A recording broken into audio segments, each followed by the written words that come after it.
बेटा सविता, मैं तुमसे बहुत खुश हूँ। आज से ना तुम मुझे पापा कहना। मैं तुम्हारा पापा हूँ, पापा। मैं तुमसे बहुत खुश हूँ बेटा। तुम बहुत समझदार बच्ची हो। आओ मेरे पास आओ बेटा। हाँ, आज से मेरे 3 बच्चे हो गए। सविता, कविता और चिंटू। ये मेरा पूरा परिवार है। आज मैं बहुत खुश हूँ। भगवान ने मुझे मेरा पूरा परिवार दे दिया। 3 बच्चों का बाप बन गया मैं। बेटा सविता और बेटा चिंटू, ये तुम्हारी सबसे छोटी बहन है कविता। इसका हमेशा ध्यान रखना तुम दोनों। इसे ना कभी किसी तरह की कोई दिक्कत ना हो। तुम दोनों इसके बड़े भाई बहन हो। आपस में तो तुम दोनों लगभग हम उम्र ही हो, पर ये तुम लोगों में सबसे छोटी है, इसलिए हमेशा इसका ख्याल रखना। ठीक है बेटा? जी पापा। पापा, मेरी एक बहन है कविता और मेरा भाई है चिंटू। मैं दोनों का ध्यान रखूंगी। इन दोनों को मेरे रहते कभी कोई मुसीबत नहीं आएगी। देखिएगा आप, मैं अपनी मम्मी का भी बहुत ध्यान रखूंगी और दादी का भी और आपका भी। मैं तो हमेशा अपनी माँ के पास ही रहूंगा।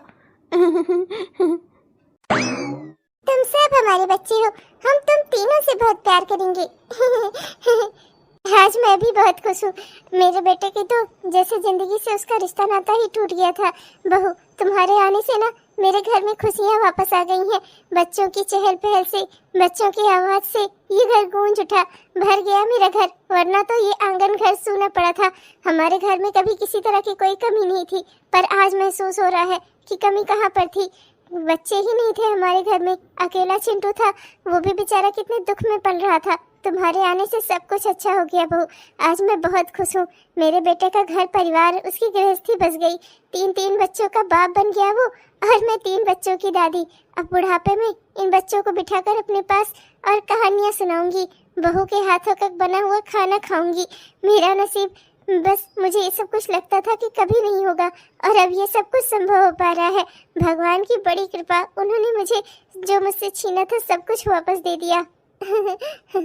चलो चलो बच्चों, अब बहुत देर हो रही है ना। चलो चलकर अपना होमवर्क कर लो, और फिर कल तुम्हें सुबह स्कूल भी तो जाना है। कविता अभी छोटी है, उसे स्कूल नहीं जाना है, मानती हूँ, पर तुम दोनों को तो जाना है ना। चलो जल्दी जल्दी से चलो, अपना होमवर्क कर लो, नाश्ता कर लो, चलो। Okay mummy.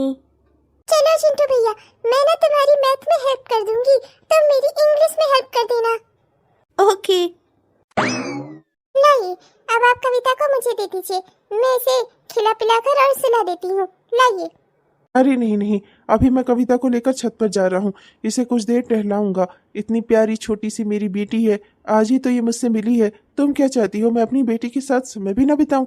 नहीं नहीं, ऐसा नहीं होगा। मैं अपनी बेटी को लेकर छत पर घुमाने जा रहा हूँ। जो कुछ खिलाना पिलाना है ना, वहीं लेकर आ जाओ। वहीं खिला पिला देना और वहीं बैठ भी लेंगे।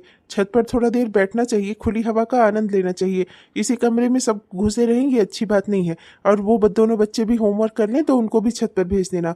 ठीक है? छत पर ही हम सब नाश्ता करेंगे। तब तक तुम नाश्ते को गर्म कर लो। चलो कविता बेटा, चलो, पापा तुम्हें छत पर घुमाएंगे, चलो। पापा की। अरे आकांक्षा, क्या हुआ? कुछ चाहिए था क्या तुम्हें? कोई बात करनी थी? क्या बात ही करनी होगी जेठानी जी।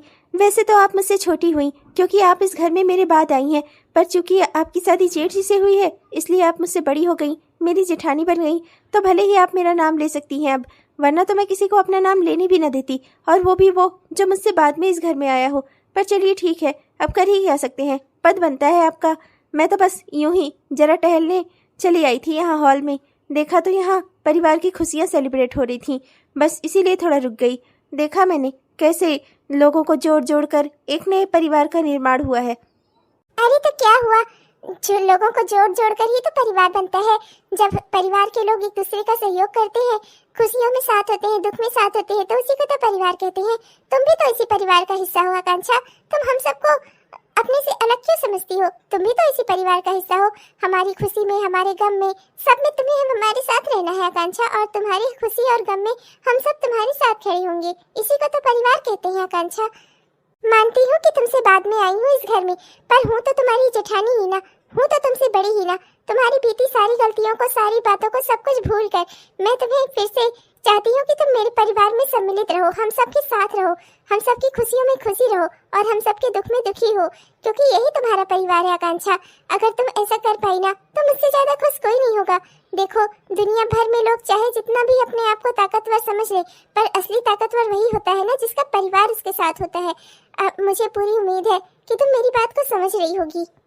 हाँ बहू, छोटी बहू, देखो ना बड़ी बहू कितनी समझदार है, तुम्हें भी इसकी समझदारी से कुछ सीख लेनी चाहिए।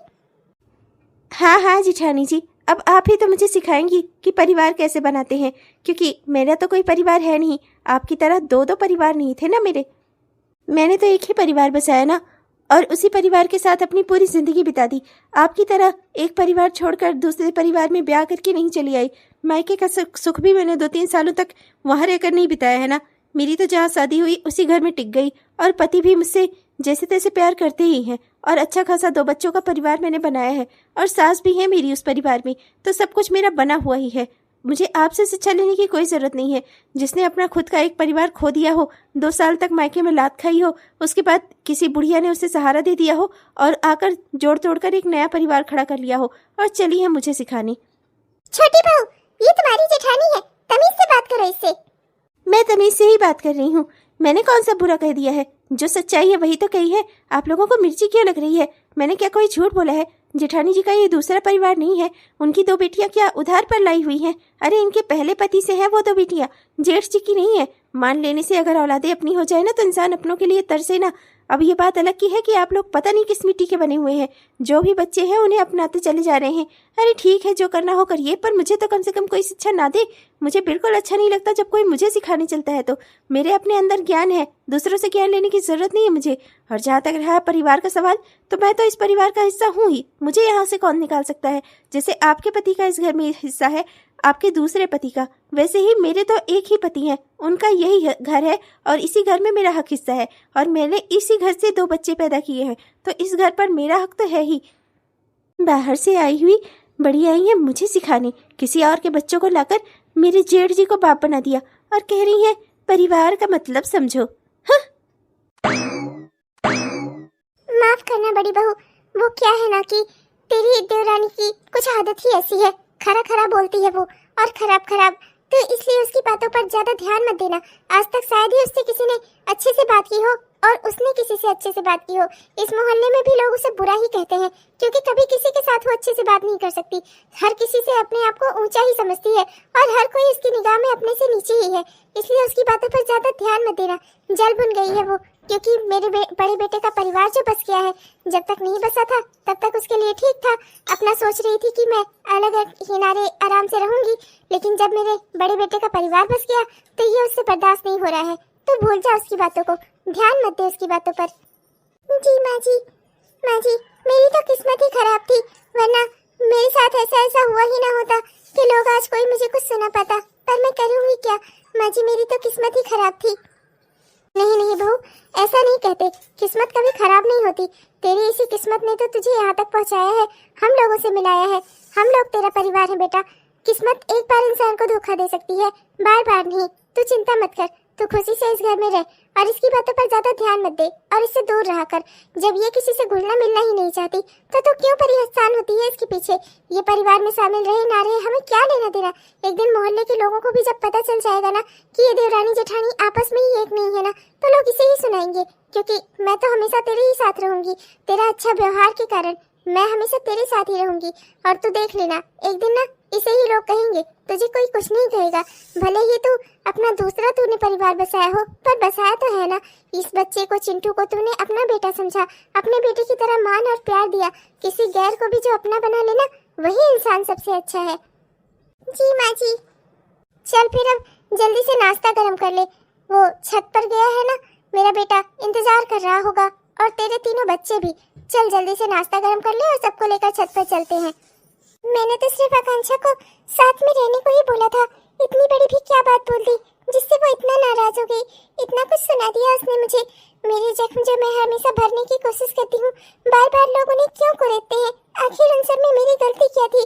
जिससे भी मेरी शादी की थी उसके साथ भी मैंने परिवार बनाने की कोशिश की, पर जब सब कुछ नहीं सही हुआ तो मैं इसमें क्या कर सकती हूँ? मेरे कहाँ का कसूर था? मैं तो उस आदमी के हाथों से भी मार खाती थी, रोज मर के जीती थी। पर रहती तो उन्हीं के साथ थी ना। हाँ, किस्मत ने उन्हें मुझसे छीन लिया, तब फिर बात अलग हो गई।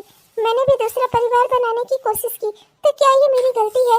अगर इंसान एक बार कहीं से टूट जाए तो क्या दोबारा उसे कहीं जोड़ने का अधिकार नहीं है?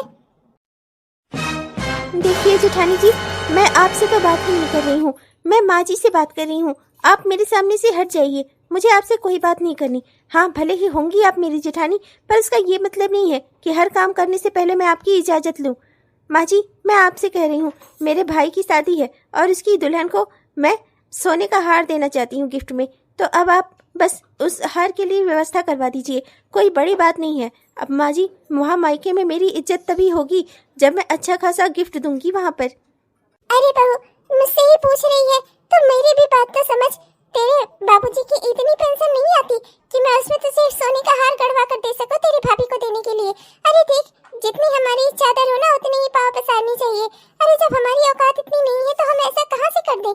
देख बहू, जितनी तेरी क्षमता है ना, तेरा पति जितना कमाता है उस हिसाब से एक पायल और एक साड़ी दे दे, बस इतने में ही हो जाएगा काम। और फिर ऐसा कैसा व्यवहार जो धनराशि देकर, ज्यादा पैसे देकर, बड़ा गिफ्ट देकर बनाया जाए, वो परिवार कभी दुख में काम नहीं आएगा। अगर तेरा मायका ऐसा है ना तो फिर उन्हें छोड़ ही दे तू। हाँ हाँ माँ जी, अब तो आप ये कहेंगी ही मायका छोड़ दूं और ससुराल में किसके भरोसे रहूं? आप लोगों के, जो लोग मुझे पहले ही छोड़ चुके हैं। अरे इतना बड़ा भी क्या काम मैंने मांग लिया? इतनी बड़ी भी कौन सी रकम मांग ली? अरे इस घर में रहती हूँ, यहाँ दिन रात काम करती हूँ, तो क्या मेरी इतनी भी औकात नहीं है कि एक सोने का हार खरीद कर मैं अपनी भाभी को गिफ्ट दे सकूँ? इतना भी मैंने बड़ा क्या चीज़ मांग लिया? पिछली बार तो जब भैया थे और ये बड़ी जेठानी जी नहीं आई थी इस घर में, तो भैया ने मुझे सोने के झुमके खरीदने के पैसे दे दिए थे। मैंने अपने बड़ी भाभी को सोने के झुमके ही गिफ्ट किए थे। छोटी भाभी को अगर मैं सोने का हार गिफ्ट करना चाहती हूँ तो अब आप लोगों के पास पैसे क्यों नहीं निकल रहे हैं? मैं सब अच्छे से समझ रही हूँ। अब ये जो आ गई है इस घर में, सब कुछ इन्हीं का हो गया है ना। मैं तो इस घर में नौकरानी बन के रह गई ना। पहले भी आप लोगों की सेवा की, इतने साल तक चिंटू को पाला पोसा, बड़ा किया, पर मेरा इस घर में कोई हक हिस्सा नहीं है। आप लोगों ने अच्छा बेवकूफ़ बनाया मुझे। मैंने अपनी पूरी जिंदगी चिंटू के परवरिश में लगा दी, उसे 5-6 साल का बड़ा मैंने किया, और आज आप लोगों की नज़र में मेरी कोई औकात नहीं है। एक सोने का हार गिफ्ट करने के लिए पैसे नहीं दे सकते आप लोग मुझे? अरे जेठ जी इतना कमाते हैं, पापा जी की पेंशन आती है, मानती हूँ मेरे पति कम कमाते हैं, पर ये दोनों तो पूरा कमाते हैं ना। इनकी कमाई कहाँ चली जाती है? अब सब अच्छे से समझ में आ रहा है, सब जेठानी जी को दिया जा रहा है, ये अपने मायके भी पहुँचा रही हैं, बस मुझे कुछ नहीं दिया जा रहा है इस घर में। सब समझ में आ रहा है मुझे। अरे बहू, तो गलत समझ रही है, ऐसी कोई बात नहीं है बेटा। अरे घर में बच्चे हैं, 2 बच्चे तेरे हैं, 3 बच्चे तेरे जेठ के हैं। अरे इन बच्चों की भी तो परवरिश करनी है, इनकी पढ़ाई का खर्च, आगे इनको सेटल करना है, उन सब का खर्च। अरे अगर हम अभी से बचत करके नहीं चलेंगे तो इन बच्चों की परवरिश का क्या होगा? तेरे बेटा बेटी भी तो है, उन्हें भी तो सेटल करना है। बहू कुछ तो सोच, तेरे पति भी इतना नहीं कमाते, अगर हम सब व्यवस्था नहीं करेंगे तो उन 2 बच्चों को कौन सेटल करेगा? बता मुझे, बस यही बात है और कोई बात नहीं है। रहने दीजिए आप लोग बताने को मुझे। मैं अपना कोई गहना बेचकर अपने भाई के लिए खरीद लूंगी सोने का हार। समझ गई मैं आप लोगों का। अब आप लोग रहने दीजिए मुझे समझाने को। मैं सब अच्छे से समझ रही हूँ कि जेठानी जी की बेटियों के लिए पैसे इकट्ठे किए जा रहे हैं, इनके मायके पैसे पहुंचाए जा रहे हैं। मैं तो इस घर में सिर्फ नौकरानी हूँ ना, काम करने के लिए हूँ यहाँ पर। महारानी बनने के लिए तो ये आई है ना। अरे जिन 2 बच्चों के बाप का पता भी नहीं है, उनकी बेटियों के लिए यहाँ पैसे जोड़े जा रहे हैं, और मेरे बच्चे जो इसी खानदान के हैं और मैं, हमारा कोई अधिकार नहीं है इस घर के पैसों पर। मेरे पति कम जो कमाते हैं। आकांक्षा, ऐसा नहीं है, तुम गलत समझ रही हो। मैंने कभी अपने मायके कोई पैसे नहीं पहुंचाए हैं। आकांक्षा मेरी बात सुनो। चुप हो जा बहू, जाने दे उसे कोई नहीं समझा सकता। एक बार जो अपने दिमाग में समझ लेती है ना, वही समझ कर रखती है, उसे समझाने का कोई फायदा नहीं है। और तू छोटी बहू सुन ले, आइंदा से अगर उन बच्चियों को बिन बाप की बेटी कहा ना तो मुझसे बुरा कोई नहीं होगा। उनका बाप है, तेरा जेठ है उनका बाप, समझ में आया तुझे? आइंदा से मुकुल की बेटियों को अगर तूने अनाथ कहा या बिना बाप की बेटी कहा ना तो मुझसे बुरा कोई नहीं होगा, समझ लेना। बेटियां आई हैं, बिना बाप की बेटियां नहीं है तो क्या बाप की बेटियां हैं? बाप की बेटियां हैं वो लोग, बाप की। माँ जी, आकांक्षा मेरी बच्चियों से इतनी नफरत क्यों करती है? मेरे बारे में इतना गलत क्यों सोचती है? मैं तो हमेशा इसके बच्चों का और इसका पूरा ख्याल रखने की कोशिश करती हूँ। इन लोगों के विषय में हमेशा अच्छा ही सोचती हूँ, फिर ये मुझसे इतना नाराज क्यों रहती है? अरे बहू छोड़ना उसे, किससे नफरत नहीं करती वो। जब तक तो नहीं आई थी इस घर में, चिंटू को ये कितना मारती पीटती थी, मैं क्या नहीं जानती थी कैसे परवरिश करती थी उसकी। खैर छोड़ इन सब बातों को, मैं पुरानी बातें लेकर ना रोना नहीं चाहती। तो भी ये सब कुछ भूल जा और चलकर अपना काम कर। इसकी बातों पर और इस पर ज्यादा ध्यान मत दिया कर। इसकी आदत है हर कुछ दिन में घर में क्लेश करने की। क्लेश नहीं होता ना तो इससे खाना नहीं हजम होता। चल यहाँ से। 10,000, 20,000, 30,000, 40, 50, 60,000 ही है यहाँ। लो, मिल गए मुझे पैसे। आपको क्या लगा था जेठानी जी, आप मुझे पैसे नहीं दोगी तो क्या मुझे पैसे नहीं मिलेंगे? अरे मुझे शुरू से पता है जेठ जी अपने पैसे कहाँ रखते हैं। मैं इसमें से पैसे लेकर अक्सर अपने खर्चे पूरे करती हूँ और आज भी मिल गए मुझे पैसे। अब मैं चल रही हूँ यहाँ से। यहाँ ना एक तीर से दो निशाने लगाए मैंने पैसे चुरा लिए हैं और अब जेठानी जी आपके ऊपर इल्जाम आएगा कि आप पैसे अच्छे से रख उठा नहीं सकती। आपने पैसे खो दिए या आपने पैसे अपने बैंक अकाउंट में जमा कर लिए अपनी बच्चियों के लिए। मुझे पैसे मिल गए और मैं अपने भाई की दुल्हन को उपहार में हार देकर रहूंगी। 60,000 का इंतजाम हो गया। कुछ पैसों का इंतजाम मैं अलग से कर लूंगी, कुछ अपने पति से मांग लूंगी, हो जाएगा। एक हार तो मैं दे ही सकती हूँ अपनी नई भाभी को, तभी तो मायके में मेरी इज्जत बनेगी। ये रहे 60,000, जल्दी से साड़ी के अंदर छिपा लेती हूँ जिसे कोई देखे नहीं। चाची, चोरी करना पाप होता है, आप ये गलत कर रही हैं। मेरे पापा के पैसे वापस से वहीं पर रख दीजिए, ये अच्छी बात नहीं है। चोरी करने से भगवान गुस्सा हो जाते हैं, फिर वो सजा देते हैं। अच्छी चीज नहीं होती चोरी करना। छटांग भर की लड़की, तो मुझे चोर बता रही है? तुझसे पहले से हूँ मैं इस घर में, ये घर मेरा है, समझ में आई? तो तुझे तो मुझे चोर बता रही है? मैंने कोई पैसे नहीं चुराए, हट मेरे रास्ते से, मैं जा रही हूँ यहाँ से। थप्पड़ खाएगी मेरे हाथ से, हटा अपना हाथ, जाने दे मुझे। चाची, मैं किसी से कुछ नहीं कहूँगी, आप चुपचाप से मेरे पापा के पैसे वहीं पर रख दीजिए, वरना मैंने अगर शोर मचाया ना, आपने मुझे मारने की कोशिश की, मैंने चिल्लाया, तो यहीं पर अभी आपकी तलाशी हो जाएगी और सारे पैसे बरामद हो जाएंगे। फिर आप मत कहना कि मैंने आपको वार्न नहीं किया था। मैं आपको चेतावनी दे रही हूँ चाची, मेरे पैसे, मेरे पापा के पैसे ले जाकर चुपचाप से वहीं पर रख दीजिए, वरना बहुत बुरा हो जाएगा।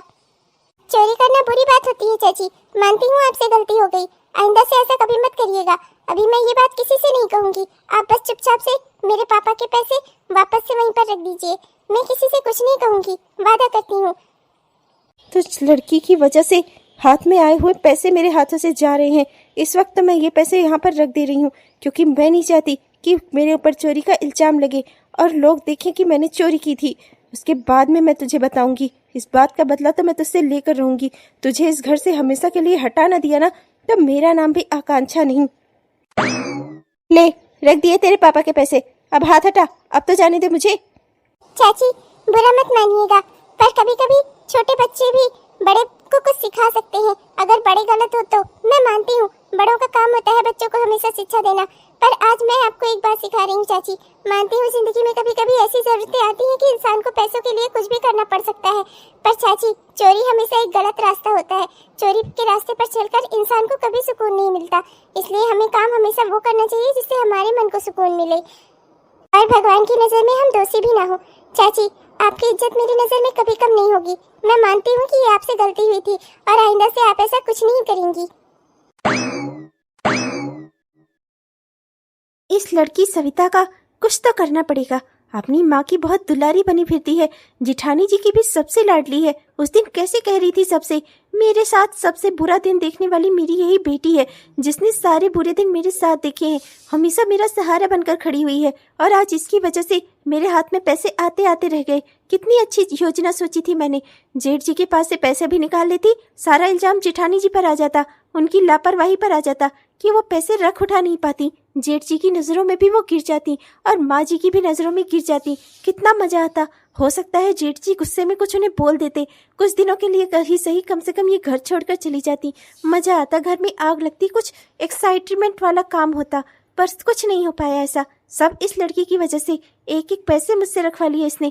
इस बात की ना, इसको मैं सजा जरूर दूंगी। इसने मुझे चैलेंज किया है ना, अब मैं इसकी जिंदगी में वो तूफान लेकर आऊंगी ना कि ये संभाल नहीं पाएगी और इसकी माँ भी इसे नहीं बचा पाएगी।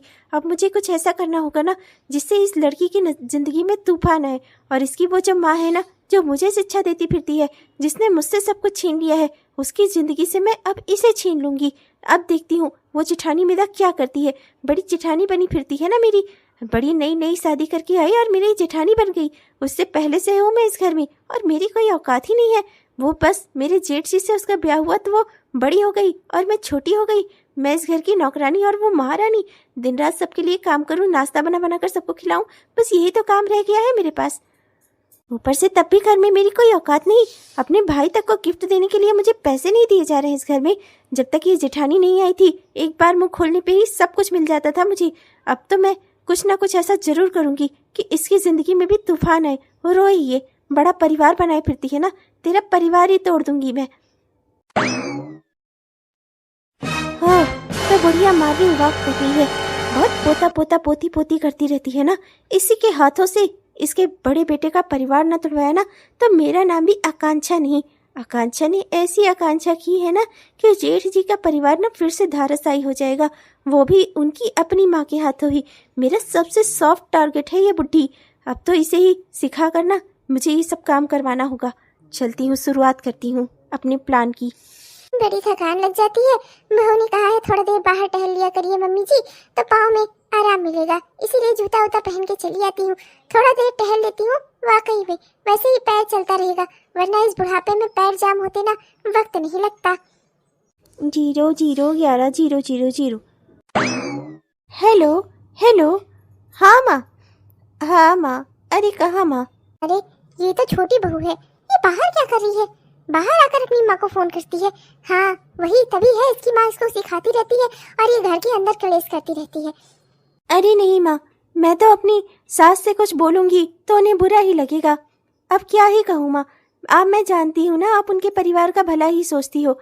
अब क्या ही कहूँ माँ, सही बात है। अरे हाँ, कल ही मैंने सुना जेठ जी को व्यापार में घाटा हुआ है, बहुत परेशान हो रहे थे बेचारे। अरे पहले तो उनके एक बेटा ही था, अब तो दो दो बेटियां भी हो गई हैं। अब कितना खर्चा लगेगा इनको दोनों को बड़ा करना और इनका ब्याह करना। जेठ जी तो बेचारे जिम्मेदारियों के पहाड़ के नीचे धंसे जा रहे हैं। और नहीं तो क्या माँ, अरे एक बेटी होती तब पर भी एक बात होती, दो दो बेटियां, और वो भी वो जो उनका अपना खून भी नहीं है। हाँ माँ, अब जेठ जी आखिर पीछा छुड़ाए भी तो कैसे छुड़ाए।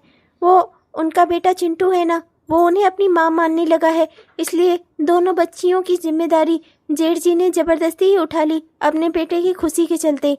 हाँ माँ, अब माँ जी को क्या कहूँ माँ, माँ जी तो कुछ समझती ही नहीं है। जेठ जी बेचारे माँ जी से खुलकर तो ये कह नहीं सकते कि दो दो बेटियों का खर्चा और सब कुछ वो अब उठा नहीं पा रहे हैं, और ना ही अपनी पत्नी से ही कह सकते हैं।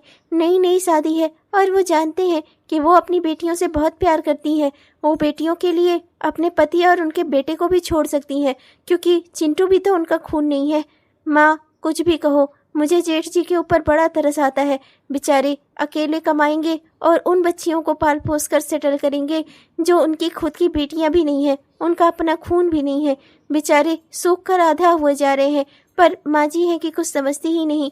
अरे पत्नी ना समझे, वो तो अपने स्वार्थ में अंधी है कि उसकी दोनों बेटियां वो सेटल हो जाएंगी जेठ जी के पैसों पर माँ जी को तो समझना चाहिए, जेठ जी माँ जी के ही तो बेटे हैं। पर मैं क्या ही कहूँ माँ, माँ जी तो कुछ समझती ही नहीं। इन सब में ना सारी गलती माँ जी की ही है। अरे क्या माँ, आप क्या बात कर रही हैं? अच्छा, उनकी बड़ी बेटी तो बहुत समझदार रही होगी फिर। हाँ और नहीं तो क्या, पर यहाँ तो एकदम उल्टा है। इनकी बड़ी बेटी तो एकदम भी समझदार नहीं है, वो तो अपने पापा की हर चीज़ को अपना ही समझती है, जेठ जी की हर चीज़ पर अपना अधिकार बनाती है वो। हाँ माँ, और वो इतनी समझदार नहीं है, और ना ही तो माँ जी ही इतनी समझदार है। हाँ माँ। अच्छा माँ, मैं फ़ोन रखती हूँ अब, मुझे लगता है मेरा काम हो गया। मम्मा, माँ जी आप यहाँ? हाँ बहू, वो सब छोड़, तो ये बता मुझे, तो क्या बात कर रही थी? क्या खर्चों से परेशान है मेरा बेटा? मुझे तो ऐसा नहीं लगा, मुझे तो वो ठीक ही ठाक लग रहा था। तो सच सच बता मुझे, आखिर बात क्या है? मुझे क्या करना चाहिए? मुझे कुछ समझ में नहीं आ रहा है। क्या मैंने उसकी शादी दो बेटियों की माँ से करवाकर कोई गलती की है? मुझे सच सच बता बहू, क्या तुझे ऐसा लगता है मुझे अपने मुकुल की शादी नहीं करवानी चाहिए थी आरती के साथ? अब मैं आपसे क्या कहूँ माँ जी, वैसे तो आपने जो भी किया, किसी से कहाँ पूछा था अच्छा कुछ, आपको जो ठीक लगा आपने कर लिया। मैं मानती हूँ आपने चिंटू की भलाई सोची माँ जी, पर मुकुल भैया की मतलब जेठ जी की भी भलाई तो आपको सोचनी चाहिए थी ना। आपने उनके बारे में तो सोचा ही नहीं। बेचारे कि जितना कमाएंगे अपने ऊपर, अपने बेटे के ऊपर कुछ लगा ही नहीं पाएंगे। जिंदगी भर बस इन्हीं 2 बेटियों का खर्चा उठाते रह जाएंगे। और करें भी क्यों ना, अगर उन्होंने ऐसा नहीं किया तो आरती जी, मतलब मेरी जिठानी जी, गुस्सा नहीं हो जाएंगी? वो बेचारे तो दोनों ओर से पिस रहे हैं, घर का खर्चा कैसे चलाएं और उनकी बेटियों के लिए कैसे पैसे बचाएं। चारों ओर से खर्चों से घिर गए हैं जेठ जी। कल ही मैंने उन्हें फ़ोन पर किसी से बात करते सुना। अरे अपनी ज़मीन अमीन तक बेचने को तैयार थे। कह रहे थे मैं क्या करूं, कुछ समझ नहीं आ रहा। काश केवल कविता ही होती मेरे, सविता ना होती तो मुझे ज़्यादा आराम होता। पर अब मैं किसी से कह भी नहीं सकता। माँ से कहूँगा तो उन्हें दुख होगा और पत्नी से कहूँगा तो वो बुरा मान जाएगी। यही कह रहे थे वो। माँ जी, आप पता नहीं कैसे ऐसी औरत है।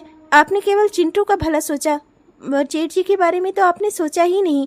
अपने बेटे के बारे में आपको जरा सा ख्याल नहीं आया कि 2 बेटियों को कैसे पाले पोसेंगे वो। क्या बहू, क्या मुकुल ऐसा कह रहा था? क्या मैंने सच में मुकुल को किसी मुसीबत में डाल दिया? अब मैं क्या करूं बेटा? बहू मुझे कुछ रास्ता बता।